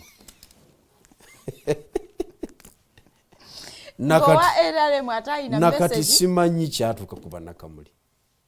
Of course bino ebintu ebyogerwa kubanga kandetuwe NRM nze akaluna kalina paka mu nnaku 2 ezisembayo nga nkalina. Kati kandetuwe NRM yes kandetuwe NRM nafuna sente empitirivu nagaba emitwalo 3 buli ku mutwe wakati we 3 ne 5 era obujulizi wabukwata yagabanyamu tiimu ze nga bagaba in fact bagabanga na misana nga bagaba kiro ku nyumba nebe lwaki temwabikwata ne mubireeta ne mu nga tosobola bikwata kubanga baali guarded by Uganda Police Force and the Army n'abayaaye bennyini ba hooliganism. Kugamba nga bw'otambula okubalondoola you can lose your life. Kugamba obumenyi bw'abateeka babutongoza ne butambula ne officials ba government abali kuumye obutali abali zizo obumenyi bw'amateeka ate be bagenda ne babu safeguarding. Naye ekyo njagala kyekwasa kitono because Farida singa okimanyi nti ndi incompetent nenkuwa sente zange ogenda ononde mu kalulu akali secret naye ng'okimanyi nti sisaana kalulu olw'okuba nkuwadde sente osobola okampa nedda kyovala baba bagamba nga sente muzikwate naye mulonde omuntu omutuufu kubanga n'akalulu kakyama.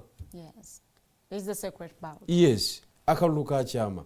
Kakati mweye embeera ne tufuna obuzibu obw'abantu baffe abali incompetent okubanga balondoa omuntu ali incompetent. We wouldn't want to say ali incompetent kubanga tetwagala kutuuka tetunatuuka yeeyo naye tutunulire nze incompetence yo ne incompetence njirabira mu campaign. Omuntu atasobola kwogera n'abantu 2 n'abawa issues ez'enjawulo tosobola kuŋŋamba nti agenda kwogerera mu parliament y'abantu 5 mu 27 ate bonna nga baamala siniya ey'omukaaga. Tosobola kwogerera mu bali abali lokoloko ate oyogereremu ba graduates nga waliwo n'amateeka agagobererwa. Tekisoboka kankubuulire. These are your mates, you feel like fenna twasoma so they give you the confidence to no way kati ate awo tosobolera ddala because one oyinza okuba embogo ne bakusekerera 2 oyinza okwogera ekitakwatagana because okwogera mu parliament oyina ruru gy'osinziiramu oyinza okuba tewagisomye speaker n'akubuuza nda which rule nogamba what are you talking about ne bakugamba sit down oyo gwe n'otaddamu kisanja kiramba okitegedde aha kakati eyensonga kati kankuwa ekyokulabirako there is a local radio station eyategeka debate of we the candidates tujje tukubaganye ebirowoozo banakamuli bafune okusalawo kwabwe balabe ku bantu baabwe engeri gye banaakubaganyamu ki ku birowoozo. Topic bazituweereza mu time ne batuweereza ne protocol ne bagituweereza tukwetaza bamemba bwe bati security bweti kuba buli muntu yalina egaali ye baagaana tugende mu debate badduka debate nga bagamba we cannot risk our candidature okugenda n'ebigirwa mu debate ajja tusaanyaawo. Kati omuntu atya okwogera mu Lusoga Kamuli mu lulimi lwe ku kyalo kwawangaalira n'abaagizi abamu weebali awo kuba balutuma okumuwaka confidence balutuma abantu 2 okay to be with that buli muntu namuwa table ye technical team security team bwe bityo njagala okutegeeza debate yo bagidduka kati tosobola kuŋŋamba nti omuntu adduka debate y'Olusoga eri Kamuli ajja kujja Kampala wano abisanel n'abantu abalala bano batimawo abavudde eggulu. Ndowooza batutererewo omuwaatwa mu parliament where people just make written submissions. You don't have to stand on the floor of parliament. Owandiika ensonga zo oziweeye speaker. So that is it. Ultimately, I blame the voters. It is known nti mu Busoga Kadaga factor is very strong. Don't you think it also somehow affected you? Yeah, actually, Kadaga factor was the was part of the factors. Olutalo lwene Anita Among ne Genome 7 lwatu affecting. Naye olwo lwayite lutegeeza kulonda abantu bali incompetent. Nanti bagamba mama gwakoba abantu gwe balonda. Anti mama gwakoba tekitegeeza nti gwakobye mama gwakobi n'omutuufu najja okusobola mission eyo no bunafu bw'abantu twafuna obuzibu nti right on Rebecca Itwala Kadaga ebyobufuzi bye yazanya mu delegates conference ye NRM byawanika abasoga emitima. Okay? Kubanga ye musoga yekka ye muna Uganda yekka bikyanga Genome 7 yajja mu 86 paka ku lunaku lwa delegates conference eyali agenzeeko mu direct confrontation ne president ne General Kaguta Museveni mu kamera calling out ebibi byali mukola ikwegamba yeyeke yakachikola era in fact mbadde naludde okulaba omuntu agisaako Genome 7 waya publicly nga munafiza nga Lwaitona Rebecca Itwala Kadaga era omukisa Lwaitona Rebecca gwe yafuna nti confrontation yo yagigendamu n'omuntu aina political experience y'amaanyi nga yasoma science owa politics n'amumalayo okitegeera otherwise yalifunye obuzibu obusingako awo. Kati bwe yava eyo ne clout eyo fight gye yateekawo kuba yagenda head on yamwongera influence mu bantu b'e Busoga. Era bw'otunulira omukolo ogwakolebwa ng'akomawo it was massively attended. Abantu baayiika buyiisi abayitirivu ennyo twagulimu ffenna. Kakati nekibanga balowooza nti Lwaitona Rebecca anyigiriziddwa nnyo e Kampala. Era tulina omusosoota kakati ekigambo ky'abayogera kyandiwuliddwa. Okay? Kati ye n'akola line-up y'ababaka be ab'opposition n'abatali n'ab'NRM era batono nnyo abaawonawo abatali ku lisiti ye batono nnyo I think balinga 2. So region n'agikwata bulungi nnyo n'aginyweza.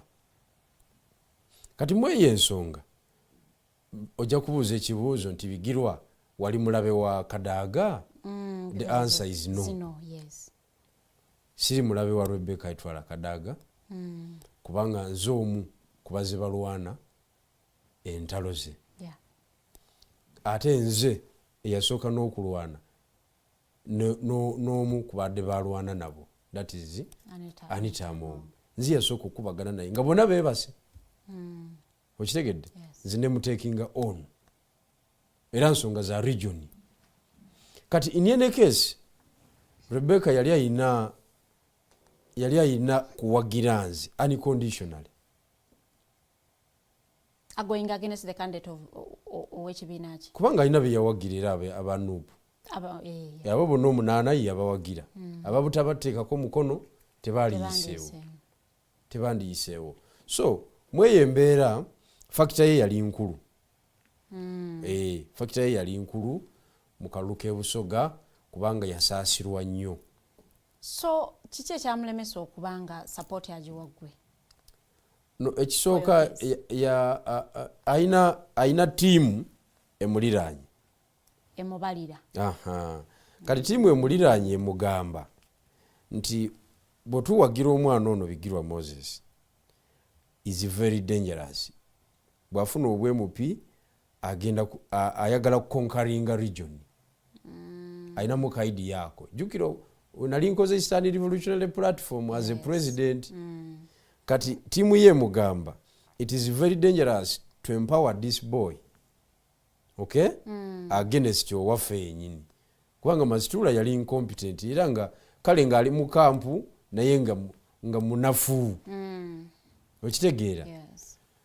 Tutoyiza gamba nti mbaka wa parliament wuuyo. Kwegamba eyembera si ye. Kyali tekimutuula. Wadde nga bweyagaliza. Toyiza ganti akiikira municipality. No way. Kati tiimu ye eya Rwaitona Rebecca ey'omunda nemuwa ekyo ekibalo. Negamba mu mbeera yonna kale omwana tubadde naye tutambula naye mulungi naye wabulabe mu future politics.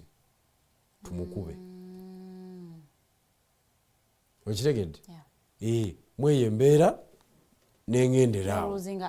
Kati nze ekyo bwe nakimanya kuba nakimanya ntya nakimanya nkoze Eastern Revolutionary Platform. Nenda bange nkwatagana yange n'omukaire eringa ekyuseemu. Sikyamulaba nga bwe mbadde nkola ki? Omulaba. Nga bwe mbadde mulaba. Kakati nenkola okunoonyereza kwange nenkufuna nengamba naye ate nga bw'omanyi nti nze ndi kalampenge. Ffe tuli ba street fighter. Kati ba street fighter tobaawo kukungubaga. Ba street fighter baba ba revolutionalist. Ensonga bw'eba yeeganye otambula. N'ogenda ku kiri. Kati bwe nakizuula nti bwe kityo bwe kiri timu ya Rebecca emuconvince nti oyinza okuba obulabe. Nyinza okuba obulabe mu maaso eyo. Ekyo nenkita. Ekyo nenkita nenkole programu zange nentambula. Nemanya nti Anite simulina ne Kadaga simulina. Naye ate sikuba Anite simuku Kadaga simukuba. Era programu ze. Timu mulamu of course nga si yange. Okitegeera? Naye erina ebikondo byayo. Eyina engeri gyetambuzaamu ebintu byayo. Anita Monge yali alina candidate. Bamuyita Baroda Kayanga. Incumbent nga ye candidate we. Kakati nze neŋŋamba eno wasibe neno wasibe nze kampaguze. Inatambula bo. Kampaguze. Unfortunately bana Kamuli ne batakola ki? Ne batakulaba. Ne batambeereramu. Bati njagala okubategeeza Kamuli gye baasuula tebaasuula Bigirwa. Ekitiibwa kya Kamuli tekijja kuvaayo. Tekijja kuvaayo. Bo bennyini be baagwa tebaasuula nze. Because mu transition gye tugendamu. Kuba debate eriwo mu Uganda eddako esinga amaanyi. Ya nsonga ezi. Nsonga bbiri. Ensonga esooka the economy of Uganda egenda ku advancinga from factors ezibaddewo as agriculture, industrialization n'ebirala tugende mu oil. Okay? Omubaka wo gwe walonze ateekwa okuba n'obusobozi obudibetinga mu debate ya oil. Okulaba engeri gye naaba distributed etuuke e Kamuli. It is a big debate. Very technical. Yetaaga a lot of intellectualism. Okay? Kakati ekyo yampangudde Kamuli takirina. Talina confidence egenda mu details z'ekintu ekyo because municipality ejja kati kikiridde egenda kubeera ddaalo. And then too, debate ya transition, it is a serious debate. President Museveni watuuse olabira ddala nga agenda asebengerera ddala. Kati eggwanga liri mu kaseera akalabikanga enkyukakyuka eneetera okubaawo in any form. Of course bagiyita Muhoozi project naye yakyusa erinnya kati yakula eyitibwa transition, but the real term is Muhoozi project. Okitegeera. Kati process y'ensonga eyo buli kitundu kibadde kyetaaga okuweereza its best. asobola okudebatinga issues. That's why Western Uganda yakomezaawo its best. The Tumukundes of this world bakomyewo mu parliament. Okay? Botafiire gye bali. Bananyini kintu gye bali to manage the situation. Okukaayanira ebidde ewaabwe. Northern Uganda iresiba Nobert Mao. Nobert Mao is one of the knowledgeable politician between our. Regardless of okukurosinga nakola endagaano ne government. But is knowledgeable, is informed. Is an authority. Kakati njagala ombuulire. An MP from Kamuli Municipality. Agenda kumachinga atya ne Nobert Mao. Okujjako okutunuulira obutunuulizi nga aboogera nga jasi mwe muli ayogera gwotunulako mu kutuuka okuba akalulu n'okuba akalulu. The eyes have it. Yes, nekikomaawo. Who is going to compete with Nobert Mao? Gilbert Olanya. Okitegedde be baakomyewo UPC yaleese abasajja baayo n'abakyala batabbu. Okitegedde. So, you need someone. Kamuli Municipality yabadde yeetaaga omuntu asobola okwata Nobert Mao ku kitogi nabuga seba olimba nkumanyi kati omulina. The same applies to Central Region. Nayo yagudde. Yagobya abantu abali competent, yagobya abantu abasobola okulwana olutalo wali because parliament si yakujja mu ngoye. That is the fact. Butundu omwami oli bamuyitaniye eyaze mu kifo abedi bwanika wabadde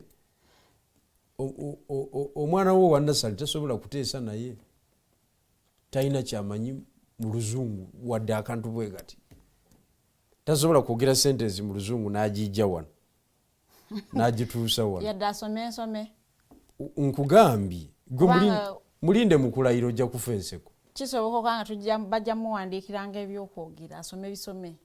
Nkugambye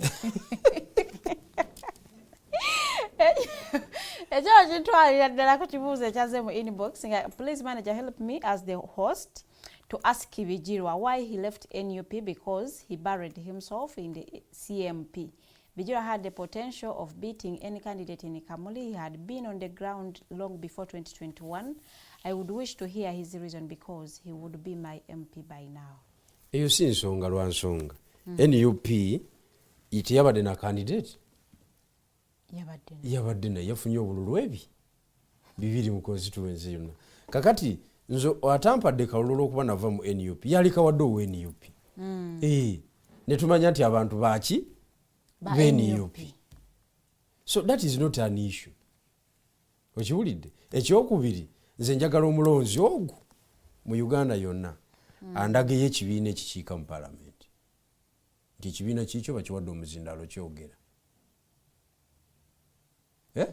tekiriyo muntu yakola ki muntu yayogera kati gwe bontunuulira tondabamu busobozi busobola kukiikirira Kamuli Municipality regardless of the ticket gyenzigiddeko. Yes, because that is the thing. Lwaki ebibiina bisunsula namu bigenda mu bumyufu is to get the best. Okitegedde? nti ekibiina kiveeyo ne best candidate among other candidates. Okitegeera? Kimuleete agenda competing n'abalala. Era mu kulonda tulowooza nti abalonzi mwina kulonda a candidate with the best manifesto. Because manifesto byaba agenda okubakolera. Mulonde obusobozi. Kati oyagala kumundeta stories NUP yalina ababaka 57 erina 48. Is that a plus? It's a minus. It is a minus. So if it is a question of NUP, lwaki bakendedde? Iba bakoze bulungi. Wekibanga NUP wobera ku tiketi yayo, it is an automatic win. Lwaki yakyusizaamu newa abapya 22 incumbents yabaddiza ticket. Bayinza okubanga tebakola to the expectations of the party. So never matter. Kati kitegeeza ki ekyo? Kitegeeza nti omuntu yakola. Tuleeta stories za identity za kabonero. Omuntu yakola. Era omuntu yenna omulonzi yenna yasudde omubaka ali competent ng'ali mu mboozi za bubonero. Gwe wagudde. Si mubaka. Gwe wagudde. Nga tumaliriza, what lessons zewayize in this whole process 2026 akaluko obaddemu konna, you as a person and CMP as ekibiina? CMP as ekibiina, lessons zetwayize nti twetaaga okweteekateeka, tetwali beeteefuteefu ku presidential level. Twetaaga preparation ez'amaanyi, twetaaga okunetiwakinga globally, tusobole okusagula obuwagizi mu Bannayuganda mu nsi yonna, in terms of human resources, in terms of finance resources n'ebirala. Ekibiina kibe nga kiri acceptable internationally. Another lesson, nti we need to organize organizing structures zaffe ku ground, because it is very important. Structures ezikuwa ba candidates ku mitendera egy'enjawulo. Era bw'otunuulira constituency gitwabaddemu n'obusobozi obwo, Secretary General we nabadde nva tulinawo ba candidates bangi, buli kifo twakisimbako. Ng'ogyeko bwa chairman 5 candidate yatulema olw'ensonga ez'enjawulo. But ku level ya municipality buli kifo twakisimbako. Obwa president twabusimbako, obwa umane mpi twabuleka lwa nsonga twayagala omukadde alime kutaataganya nti muli ba opponent be. Era twalina omuwala yali agala flaga yaffe ne tugimumma in the interest of omukaire. Wadde ye teyakiraba ekyo. Wadde ye teyakiraba n'awagira owe-NRM we. But that is not the end of the world. Tukyali balamu, ebintu bingi nnyo ebikyakyuka.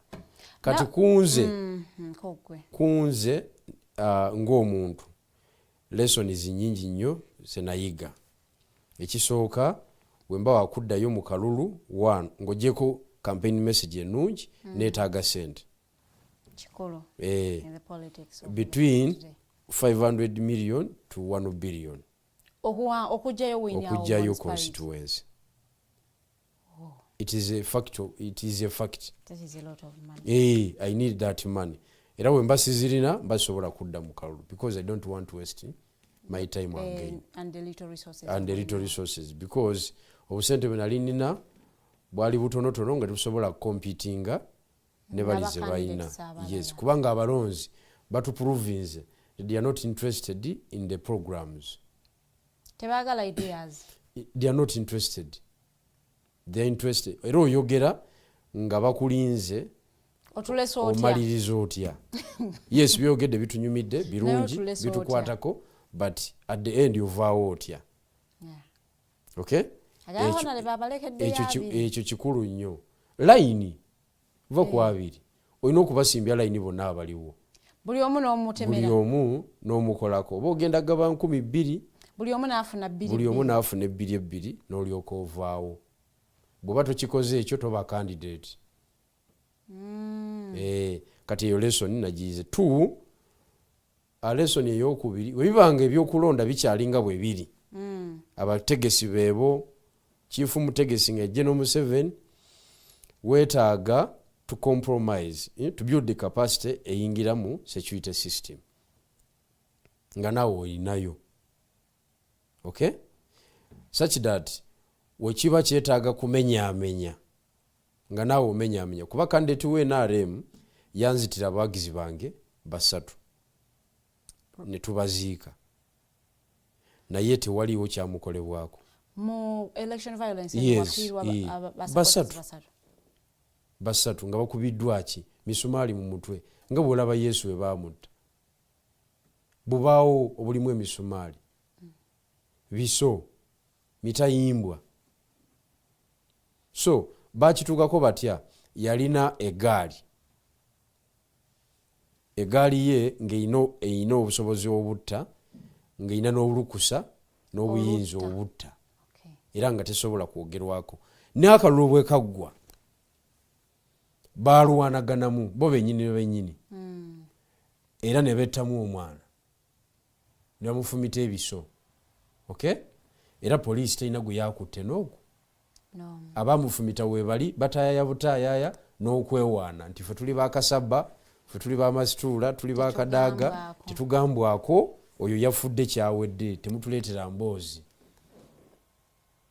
Olaba levu eyo nti candidate atuuka ekiseera ng'ali above the law because wa NRM. Kakati kiba kitegeeza nti okudda mu kalulu mba neetaaga egaali. By the way, gaali yandiira kinene nnyo mu campaign.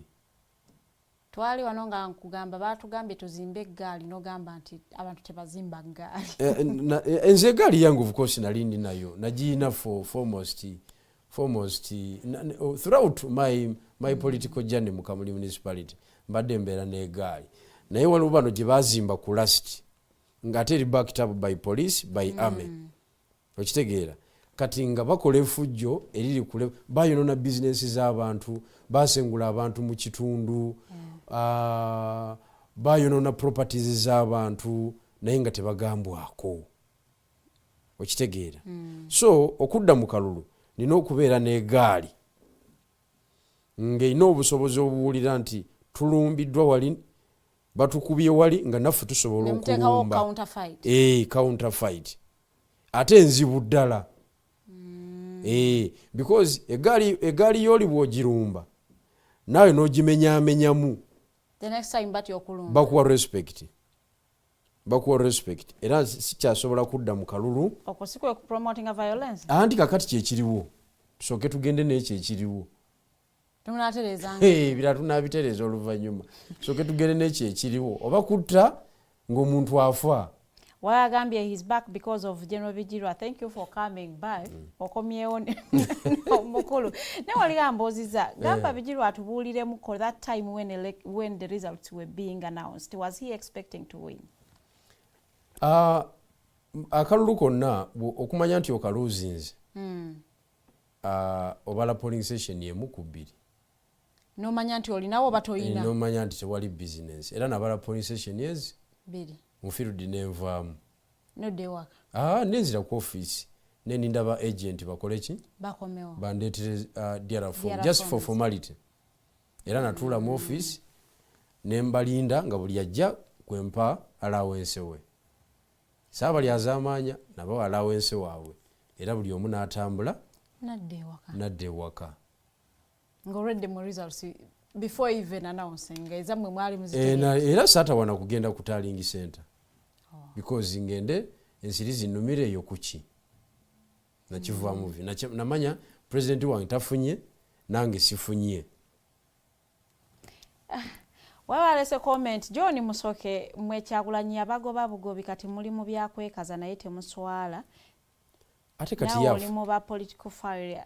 Ate kati ani afunye kyagamba kyagulanyi president. Ayogeza butamanya. Kati Kyagulanyi achieved what he wanted? No, he didn't achieve. Kisooka obuwagizi bwaffe bw'oludda oluvuganya abwonoonye abusazeeko. Yasanga Dr. Besigye yafuna obululu $3.5 million. mu 2016 mu 2021 Kyagulanyi yayongerako mitwalo 10 yafuna 3.6 mu 2026 Kyagulanyi afunye 2.7 abusaze kati biki byayogera oyo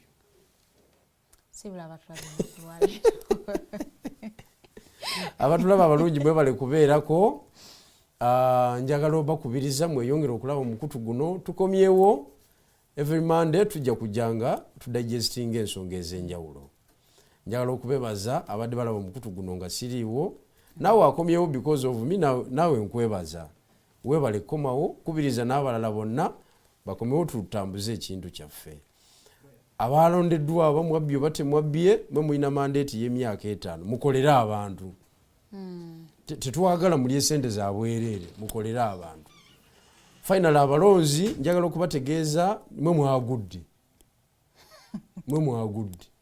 abantu beekamuli mwe mwagudde sijja balimba kubanze nga Bigirwa Moses era njasigala nga ni national leader international politics njasigala nga mukola ki nga mwetaba mwera nga muzanye era nga ndi recognized nabadde njagala brand yange njiteeke ku Kamuli Municipality egende ku level endala mwakiganye mwagudde naye bannaffe abaafunye obuwanguzi katubawe chance bakole ki bakiikirire batukiiki naye ze tebagenda kunkiikirira zimazitula tajja kunkiikirira ata nakukiikirire kubanga nkimanyi onkulu tumwebaze Godfrey webale kubeerako ng'otulaba kubanga nkimanyi talina busobozi butuusa ddoboozi lyange nze nja kwekiikirira mu ngeri yange naye mwe bagenda okukiikirira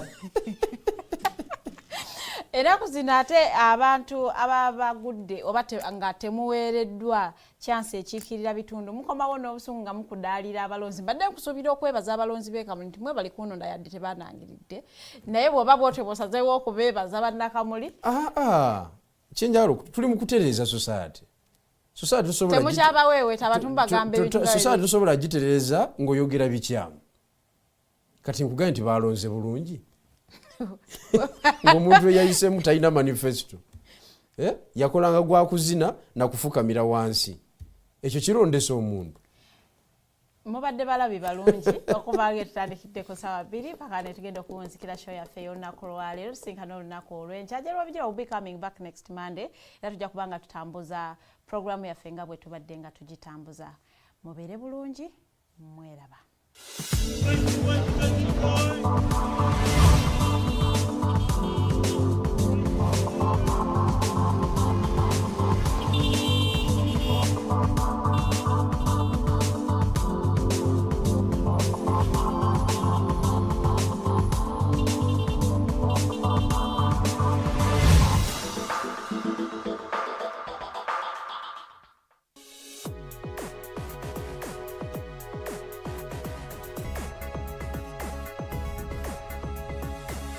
The Alternative Dig Talk.